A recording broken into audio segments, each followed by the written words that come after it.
Good afternoon, everyone. Interrupting programming once again to give you an update on the fertilizer plant fire that has been burning near downtown Winston-Salem for almost 70 hours. For the first time, firefighters are finally able to move just a little bit closer. Let's listen in now. This is Fire Chief Trey Mayo. And then we had a 4:30 briefing this morning. It is now 2 o'clock Thursday afternoon. We are 72 hours, almost. We'll be 72 hours into the event at about 7 o'clock tonight, 6:30 or 7 o'clock tonight. And you all we've been doing this for long enough now, you know that my update is in no particular order. About 4:30 yesterday afternoon, we had a subject matter expert on ammonium nitrate arrive in Winston-Salem from a company in Hopewell, Virginia called Advanced 6. And this gentleman is regarded as one of the premier ammonium nitrate experts in the United States. Coupling his expertise, he's a chemical engineer by training, coupling his expertise with aerial surveillance that we had captured with one of the fire department's hazmat specialists flying on a state highway patrol helicopter yesterday afternoon. We determined that enough of the bulk ammonium nitrate had been consumed by fire that we were in an appropriate position to start cooling operations on that remaining bulk product in the facility. That operation has been successful. We were able to place 2 unstaffed ground monitors. They each flow about 500 gallons a minute on those piles, and they flowed overnight on those piles and were successful in cooling the piles. We also, we've talked about the rail car that is adjacent to the facility that contains 90 tons of 34% ammonium nitrate. We were able to get a crew on that rail car yesterday afternoon and determined that it had not sustained any heating and was not susceptible to any sort of runaway chemical reaction. The product that we found inside was dry, white, and granular, as we would expect ammonium nitrate to be in its stable state. That also presented us with an opportunity, because we don't know what happens because of the unpredictable nature of ammonium nitrate. We don't know what may happen when we start getting in and poking around in the plant and moving things around with heavy equipment. So yesterday afternoon presented us with an opportunity to get a ladder truck up in place with 2 1,000 gallon per minute nozzles on the platform that could direct water onto that rail car, and we just set it up, made sure our nozzles were properly positioned, and we shut that operation down. But it is there in case something happens and begins to threaten that rail car. We're already in a position to start a cooling operation. Shamrock Environmental and D.H. Griffin are on the scene. They are contractors working for the plant's insurance carrier, and we are working in tandem with Shamrock and D.H. Griffin as I speak to kind of start picking our way into the edge of the plant, focusing our attention first on some areas that we have identified via drone footage. I hate to call them hot spots because it's more than a spot. These are piles, tons of product, but they do show kind of the highest heat signature via thermal imaging equipment that we have. So we're focusing on those piles from an elevated position, flowing heavy streams, about 1,000 gallons a minute.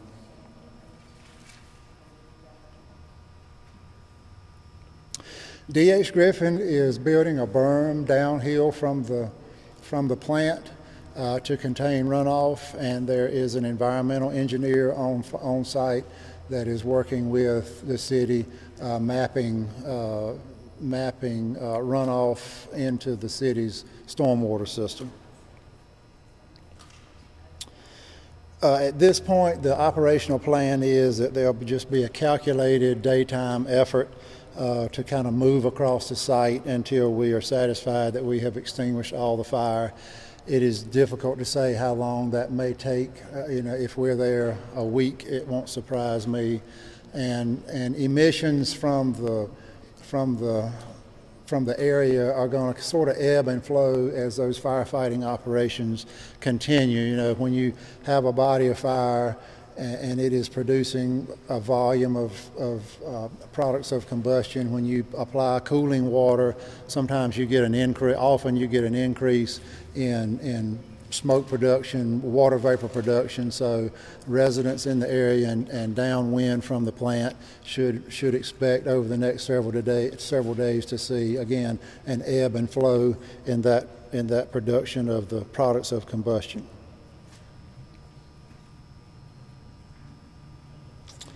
The EPA is on site doing live air monitoring. And I don't have any updates beyond what we've been reporting for the last couple of days. They're measuring particulate matter, they're measuring compounds of sulfur, they're measuring ammonia, they're measuring nitrogen dioxide. Again, things that are just generally lumped into a category of an irritant.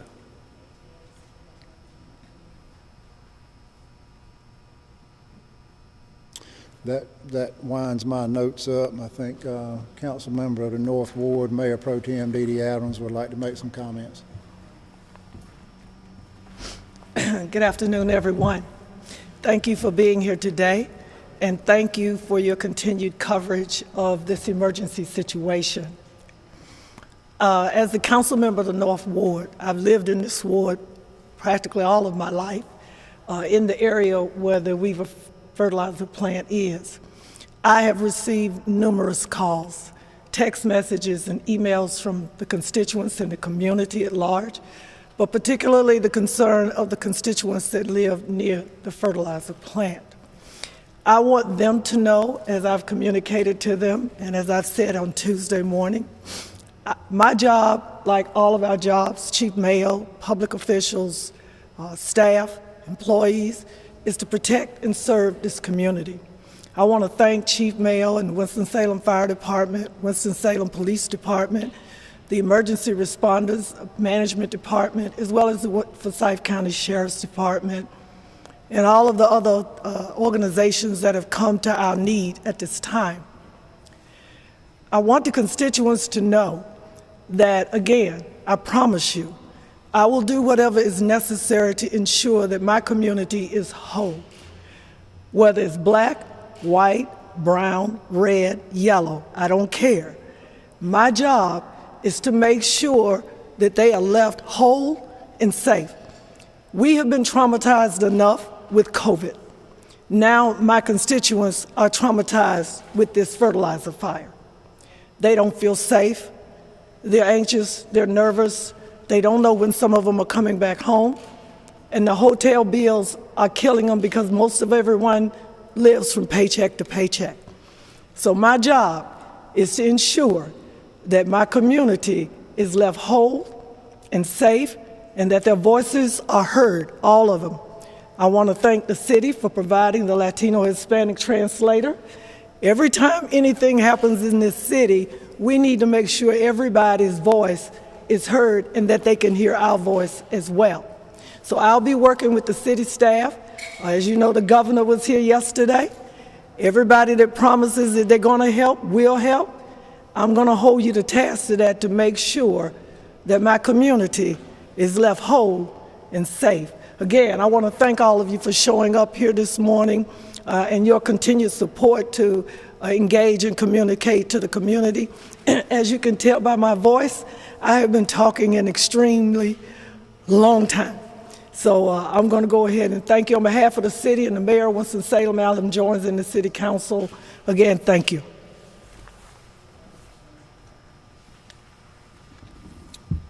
I'll take any questions you may have that were not covered in my opening notes. Chief Mayor, I'll start here.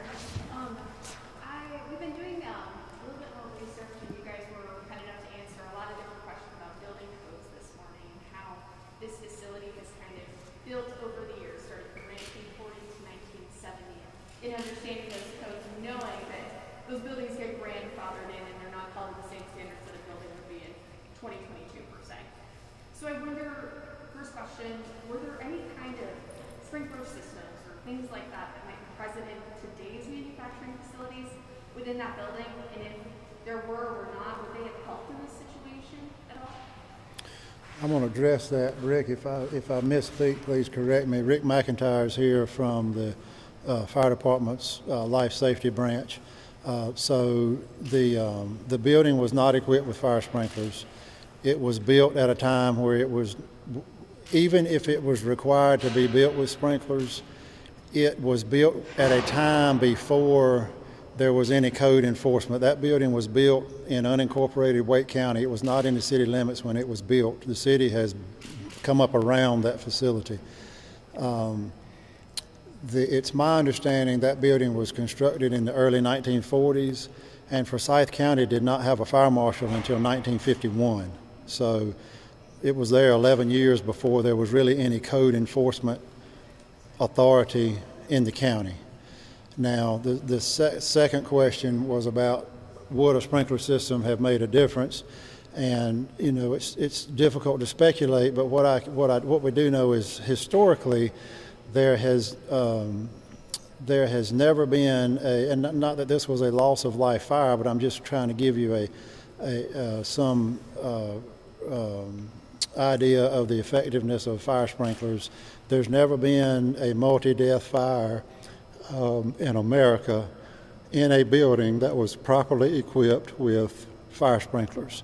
And Rick, correct me if I'm wrong, almost every fire in America that has been controlled by fire sprinklers has been controlled with one or two heads. And in a facility like that, a head would be expected to flow how many gallons per minute? 20. So 52 gallons a minute would have been expected to have controlled that fire based on history. And I don't expect you to speculate. Maybe this is a better question for you, Mr. McIntyre, but I think there are a lot of people that are going to want to know, okay, well, what are the other buildings that might not have a sprinkler system in them in Winston-Salem that are grandfathered in, just like this one? I'm sure there are probably more. Is that something that you're thinking about and looking into as you deal with this fire and consider the aftermath? I think probably at this point in this incident, that's a little bit much probably for the intent of this news conference. We can have a conversation about that maybe in a week or two if you'll get in touch with us. When it comes to the rain, how is the rain helping the fighting operations and how is it hurting it? So water application at this point, as I mentioned earlier, the volume of product has been reduced to the point that we consider any water application to be generally positive from the cooling effect. That's the positive. And the question was about what's the effect of the rain. Some drawbacks to the rain are it does create additional runoff. The positive to that is it is also diluting that runoff. A negative is that rain is generally causing the smoke just the atmospheric conditions associated with this rain system are causing the smoke to lay, the products of combustion to lie close to the ground, so that's causing some visibility issues. And then the other negative is we have firefighters on site right now working in a 40-degree rain, which is even in this gear is pretty miserable. It gets heavy, it gets wet. It's working in a 40-degree rain. I don't have to tell you all what that's like. How many firefighters are on site right now, if you don't mind me asking? And since they're on site, what does that mean for people who are evacuated? Does that mean that they get to return soon? What can they expect? There are probably a dozen operating on site, and we're rotating crews through about every 4 hours. The question was how many firefighters are on the site now, and then the follow-up question to that was what does that mean in terms of the reducing the evacuation distance. So the further in time we go, the closer we are to reducing that evacuation distance, but we are not yet in a position until we just started the heavy equipment operating about noon. And we want to do some more air sampling before we start pulling that evacuation radius back. Can you also talk about the current threat of a possible explosion? What does that look like at this time? I think at this point, the primary, according to the subject matter expert, the threat of an explosion was greatly diminished overnight through the cooling operations. My primary concern, I'm not a chemist. I've been educated on this product more in the last 72 hours than I knew about it before, but I've really gotten an education on it. But the consensus amongst the subject matter experts is at this point that the greatest risk is from a rapid fire condition due to moving stuff around and opening things up that have the heat and the fuel, but they don't have the air. And we reach in with an excavator and kind of pull back a crust that's formed over it, and you've got hot product there, and we give it the air, and we have a rapid fire condition. Do you know when would it be safe for those who evacuate already in hotels or shelters to come back to their houses? Any estimate? I would hate to say, because if I say it's 3 o'clock or 5 o'clock or midnight, then that's what people come to expect, and I'd rather not. I would rather plan for the worst and hope for the best, but we understand that it is inconvenient to be displaced from your home. We understand the costs associated with eating out and staying in hotels, and it's just, we all feel safe, safest at home. That's where we want to be. We recognize that, and we want folks to get back as quickly as possible. Would you say it's a good sign to see firefighters actually out on the site right now? And as soon as we are able to let somebody know, we will start communicating that through all of our marketing channels. We will try to saturate the area just like we did with the evacuation order. The next question was, is it positive to see firefighters on site? And I would take that as a positive sign that we feel like it's safe enough to go in. And again, we are not just, we're not running bulldozers through the plant. This is a very judicious, the incident management team that was on duty last night spent most of the night planning for what was going to be carried out today. We are being very calculated and meticulous about what it is we're doing, what we're moving, how we're moving it, the volume of water we're flowing, that sort of thing. So overall, it's a positive sign, but this does not mean that that the danger has completely been eliminated. Chief, considering the dangerous nature of the chemicals that are on the property, shouldn't plants like this have to adhere to 2022 codes instead of just continuing to be grandfathered in? That's a question that would really be, that's beyond my ability to really, that direction would have to come from general statute or from local political action. In a council member form of government, I kind of carry out the wishes of the elected leaders. It's really not my position to be setting policy. Are your firefighters wearing protective gear? I hear a lot of talk on the scanner about a safety official telling people things as far as. They are in self-contained breathing apparatus. So the question is about what kind of respiratory protection is being used on scene. Those personnel who are operating in and around the edge of the cloud, the smoke cloud, they are in self-contained breathing apparatus, which would be the air tank on the back, full face respirator, positive pressure. They're covered up. Is there any way prior to this incident for residents to know about the risk of living near 60 tons of ammonium nitrate? That might be less Well, I think, you would be aware of it by proximity, just like people kind of know where the recycling dumpsters are that are close to their house. I don't know that I would be speaking for Weaver to come up with some estimation as to how much they advertise publicly the raw material and products, what they're doing on site.